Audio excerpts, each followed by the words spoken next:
Komisi 3 DPR RI menggelar audiensi dengan keluarga dan tim kuasa hukum Dini Sera Afrianti. Usai kontroversi yang terjadi akibat putusan Hakim PN Surabaya membebaskan terdakwa yang merupakan kekasih Dini sekaligus anak ex-anggota DPR Gregorius Ronald Tanur. Pada kesempatan itu tim kuasa hukum memaparkan bukti berupa hasil otopsi, visum dan juga foto korban. Lalu sejauh apa langkah DPR dapat membuka pintu keadilan bagi kasus ini? Malam ini kita akan membahasnya bersama anggota Komisi 3 DPR RI Adang Darajatun. Pak Adang, selamat malam. Terima kasih atas waktunya, Pak. Selamat malam, Yu. Baik, Pak Adang, setelah kemarin Komisi 3 mengadakan audiensi atau RDPU dengan keluarga dan juga kuasa hukum Dini Sera, bagaimana kemudian respon dari Komisi 3? Apa saja kejanggalan-kejanggalan yang ditemukan sehingga kalau kita lihat di media sosial, banyak anggota Komisi 3 yang terlihat sangat geram atas kasus ini?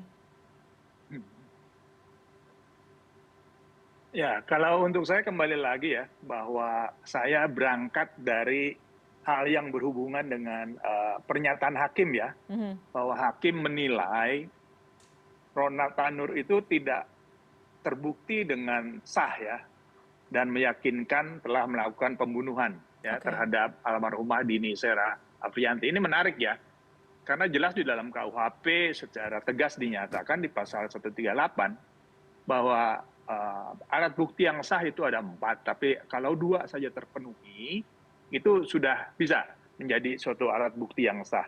Nah, sedangkan kalau kita berbicara tentang kesahan daripada bukti tersebut, udah jelas ya. Tadi juga kita dengar bagaimana kesimpulan visum et repertum, yang pada dasarnya bahwa sebab kematian karena luka robek majemuk pada organ hati akibat kekerasan tumpul. Sedangkan kalau kita lihat proses mulai di tempat kejadian dan sebagainya, memang kejadian-kejadian itu terjadi ya, itu pertama. Jadi telah terpenuhi ya. Lalu yang kedua juga bahwa apapun juga saksi-saksi itu ada ya, ada yang satpam di sana, ada yang melihat, dan juga petunjuk lainnya adalah rekaman. Jadi saya berangkat bahwa hakim itu rada aneh gitu ya. Kenapa menyatakan tidak terbukti dengan sah dan meyakinkan. Sedangkan visum itu udah jelas sekali ya, daripada yang dilakukan proses mulai dari kepolisian, kejaksaan, naik ke pengadilan, itu prosesnya betul-betul. Malah saya lihat bahwa proses menuju ke kejaksaan berapa kali dilakukan pertemuan antara jaksa dengan hakim untuk lebih memantapkan ajuan daripada kejaksaan tersebut. Baik, jadi menurut Anda putusan hakim untuk membebaskan Ronald Tanur ini sangat mencurigakan, begitu ya Pak Adang? Ya sangatlah, sangat ya. Dari beberapa proses yang kita lihat ya, jelas dibilang bahwa pertama saya berbicara tetap bahwa visum et repertum itu menjadi utama ya, sebab kematian. Lalu kedua juga pada proses pengadilan juga merasakan gitu ya, bahwa prosesnya tertunda harinya, lalu ada beberapa pertanyaan yang tidak terjawab. Jadi seolah-olah bahwa proses itu memang disengaja untuk tidak memperjelas bahwa bukti itu sah gitu. Baik, Pak Adang, kita berbicara next step-nya. DPR ini kan sebagai lembaga yang melakukan pengawasan ya, salah satunya terhadap lembaga yudikatif. Kemudian setelah kita tahu duduk perkaranya seperti ini, mencurigakan putusan dari hakimnya, apa kemudian langkah yang bisa diambil oleh Komisi 3 agar keluarga dari Dini ini bisa mendapatkan keadilan? Baik ya, kita apapun juga kita harus menghargai lembaga penegakan hukum ya, baik itu mulai dari polisi, jaksa, dan pengadilan. Jadi untuk kita Komisi 3, kita akan melihat. Karena toh juga Mahkamah Agung, KY itu adalah, dan LPSK itu adalah mitra kerja kita. Ya setelah kita menyampaikan kesimpulan ya, 3 kesimpulan, bahwa pertama bahwa mengharap bahwa MA dan KY itu memeriksa para hakim ya, majelis hakim yang telah memutuskan bahwa Ronald tidak bersalah. Itu yang pertama.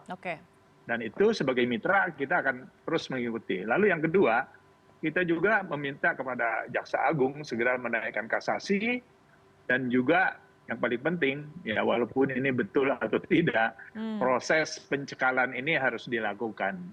Dan ketiga yang paling penting juga yang diharapkan oleh Komisi 3, bahwa LPSK ya betul-betul memberikan perlindungan kepada keluarga korban dan saksi ya, karena ya mudah-mudahan dengan kemarin sudah datang DKI, datang DPR dan sebagainya, LPSK terus mengikuti perkembangan dan memberikan perlindungan kepada saksi dan korban. Oke, oke. Baik, Pak Adang, terkait dengan Komisi 3 yang bermitra dengan Komisi Yudisial, seperti kata Anda tadi, kita mengetahui sudah ada tim investigasi yang telah dibuat oleh KY. Ya. Kemudian informasinya hari ini belum juga bisa memeriksa hakim sesuai dengan arahan dari Komisi 3 DPR RI karena memang datanya belum lengkap. Tanggapan Anda seperti apa, Pak? Karena kan ini sudah dibentuk sejak minggu lalu ya tim investigasinya. Ya, kalau saya secara pribadi ya kita harus aktif gitu ya. Karena apapun juga maaf ya, di Surabaya kita lihat kan demo-demo yang begitu besar dan keras, ini kan berbahaya perkembangan selanjutnya. Jadi saya rasa baik itu KY maupun nanti Mahkamah Agung, kita mengharapkan ya, karena apapun juga kita adalah mitra ya, tidak bisa kita menekan harus gini, tidak. Tapi saya sebagai anggota Komisi 3 yang mendengarkan langsung penjelasan dari terutama penasihat hukumnya ya yang mendampingi, sangat jelas sekali dia memberikan suatu penjelasan mulai dari proses pertengkaran, proses terlindasnya korban, lalu yang terakhir visum juga menyatakan bahwa ada sebab kematian yaitu luka yang robek yang majemuk. Jadi ya aneh kan kalau kita pikir bahwa dari tempat kejadian dibawa dulu ke apartemen tapi ditempatkan di bagasi gitu ya. Jadi saya jadi agak sulit gitu. Gimana sampai bisa orang semacam itu dengan visum lengkap, bukti lengkap, saksi lengkap dibebaskan. Itu yang menjadi perhatian pribadi saya dan juga termasuk Komisi 3. Pak Adang, dengan fakta-fakta mencurigakan yang telah terungkap dan masih dengan vonis bebas Ronald Tanur, apakah ada kemungkinan atau misalkan apakah DPR dalam wewenang untuk memanggil hakim di kasus ini untuk melakukan audiensi juga atau seperti apa, Pak? Ya enggak ya, karena kita mitra kerjanya dengan Mahkamah Agung dan KY, jadi kita lebih mengadakan pengawasan, baik itu proses di KY maupun di Mahkamah Agung. Oke, baik. Baik, kemudian kan salah satu kesimpulan dari audiensi kemarin adalah turut memanggil KY dan juga hakim untuk kemudian memeriksa hakim dan juga terkait dengan gelar perkara yang terjadi. Ini kira-kira rencananya dari DPR akan mengundangnya kapan, Pak? Sementara ini ya, saya membacakan kesimpulan yang jelas-jelas gitu supaya tidak salah ya. Karena dalam hasil akhir ya, bahwa pertama Komisi 3 DPR RI meminta Mahkamah Agung dan Komisi Yudisial segera memeriksa. Jadi sekali lagi penghargaan terhadap sesama lembaga itu kita berikan gitu. Jadi meminta ya, walaupun nanti kita akan lebih mendalam lagi kalau memang Mahkamah Agung dan KY tidak melanjutkan.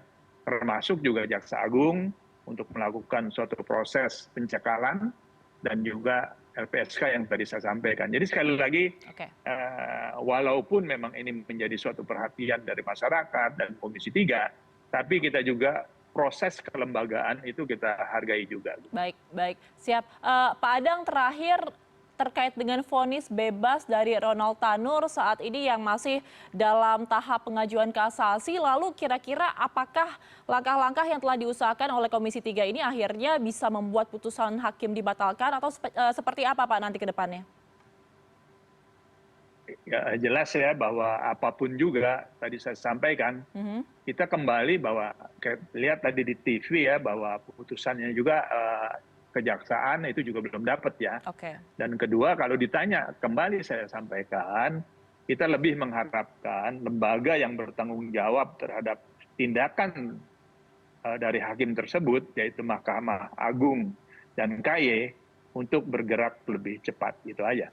Baik, kita bersama akan mengawal kasus dari Dini Sera Afrianti ini dan juga pasti akan melihat bagaimana nantinya tim investigasi dari KY untuk bisa mengungkapkan fakta-fakta dan juga mempengaruhi opini dan juga fakta yang terbentuk. Terima kasih telah bergabung bersama kami. Betul, pasti gitu ya. Ya, siap. Karena Komisi 3 akan terus mengawasi, mengawal. Baik, siap. Terima kasih telah bergabung malam hari ini anggota Komisi 3 DPR RI, Pak Adang Darojatun. Selamat malam, sehat selalu Pak Adang. Terima kasih, selamat malam.